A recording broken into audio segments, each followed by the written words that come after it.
So this is the entrance. You walk in here on the walking path.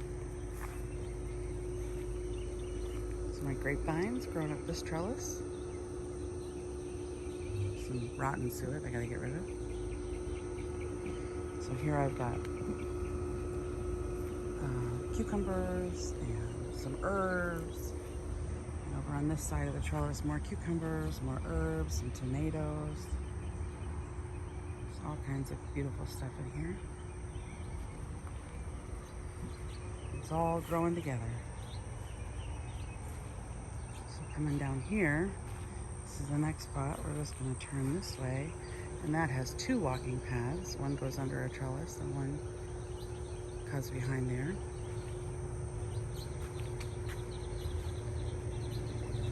Turning this way, we've got a loquat tree. And down here behind there, I've got a yet unplanted mulberry. This is the Barbados cherry that I will be planting soon. So this is another trellis with grapevines growing on it. Grapevines are here. This red one is cranberry hibiscus, and the leaves are edible and taste like sorrel. They're really sweet and sour. Over here I've got some of the Malabar spinach growing, tomatoes, another cucumber.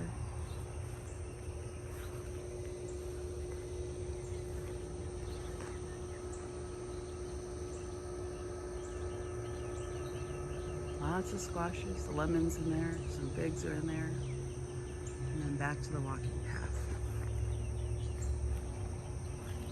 Looks like I got some squash about ready to end here. This was a failed corn area, it just wasn't enough sun. All those logs there are for the boys, it's like an obstacle course. So I'm walking around here. I got some volunteer elderberries back here that I'm letting grow. Coming around here, we got some Mexican sunflower. Those are grown just for their abundance. Those are chop and drop bio accumulators, so those will just be used for compost. I've got them everywhere for that purpose. A blueberry here. This is a chia seed plant, and behind that is the most healthy grapefruit we've ever grown. It is under an oak tree, and all the growers in Florida advise to plant your citrus under oak trees. Boy, oh boy, it is just the healthiest we have going, so I'm really pleased with it. Another cranberry hibiscus, the tomato in a pot here. This here is chaya, which is another superfood. It's also called Mexican tree spinach. It is poisonous when fresh, but when you cook it, it's a superfood. It's got arsenic in it if you eat it raw. So there's a bunch of herbs there. Looking back, this is another squash area. And then the back side of the trellis. And coming back down here are the walking paths. Got an avocado here, but it's not doing so hot. More chaya.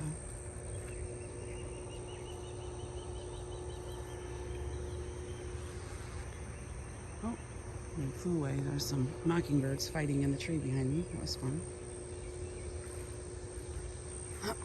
So this was the walking path we came in on, and now we're going to go down this walking path.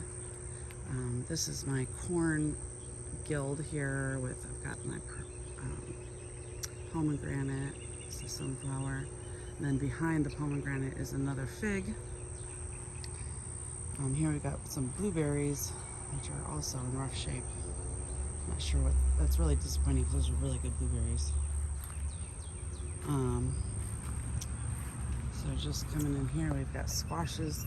These squashes originated on the other side of the corn patch.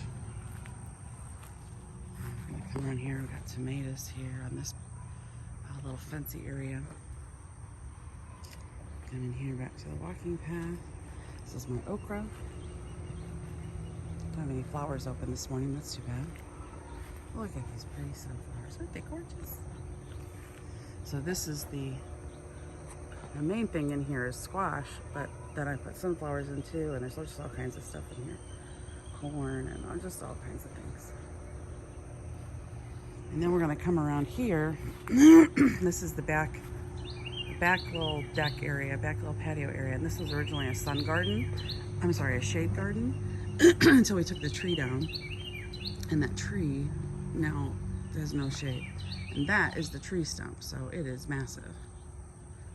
And this is a little bamboo trellis that I built about 2 weeks ago. I've got tomatoes growing on one side. These are all in pots. But then over here, I've got yard-long beans growing. So you can see that's growing up. There's two or three plants in here. And these, my hope is that they'll trellis around and then they'll drop the yard-long beans down. So I think that'll be super fun. And then this little side is mostly squash, although this is a kumquat. And back there is the Pakistani mulberry, the one that grows like 3 or 4 inch mulberries.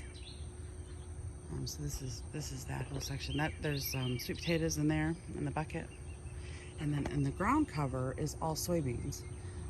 There's a soybean shortage right now, which is affecting feed costs, and so I decided I should just grow some of my own. So the soybeans are throughout. They're like a ground cover throughout the whole thing. And then we come back here to this little section, which is tomatoes and squashes and some sunflowers. And this gets really intense full sun during the day. And then this is the least developed area. This is gonna be the tropical area, I think. And this is all the moringa. So I've got several small moringas down there, and then there's that big one there, and it looks like Buck is gonna try to poop in my moringa patch. And this is a couple more moringas. These are some failed cucumbers. I just threw those in. I don't really care what happens to them. Anyway, so there is the garden. And look, oh, and there's another volunteer elderberry, which is exciting. So looking back, it's just massive. And this is the food forest side. The other side of the garden is the more annual stuff.